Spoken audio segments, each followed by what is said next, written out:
Zanga-zanga ce babu gudu, sa'annan babu ja da baya. Sa'annan kalaman Farfesa Maƙari ya matuƙar burge mutane domin ya bayyana cewa zai iya ba da ransa domin a ga cewa an samu ci gaba da kuma mai ingantacciyar rayuwa a cikin Najeriya. Waɗannan malamai su ne muke buƙata, ba munafukan malamai ba wanda ake ba su abin da bai taka kara ya karya ba domin kawai su ga cewa sun kare gwamnati. Hakan ne ya kamata a ce malamai na yi domin su ga cewa sun kare haƙƙin al'ummarsu da kuma waɗanda suke karantarwa. Domin har idan mutum bai ci ya ƙoshi ba, sa'annan bai san abin da zai rayuwa ba, shin ta yaya ma zai iya neman ilimin? Bayan yana da cikinsa an ƙaraba mutane yunwa, talauci, kuma sannan sai da cewa a yi haƙuri ko kuma malamai sun ga bayyana cewa wai laifukanmu ne.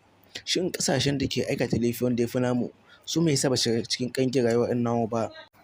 A nan fa bai kamata a ce abin da wasu mutane suke ƙirƙire shi ba ta ƙarfi ta yaji su ƙaƙaba wasu mutane sa'annan an ga ɗora shi a matsayin cewa ƙaddara ne ko kuma an ga ɗora shi a kan mutanen da suke shan wahala ana cewa wai laifinsu ne, laifukansu ne yawa, saɓonsu ne yawa.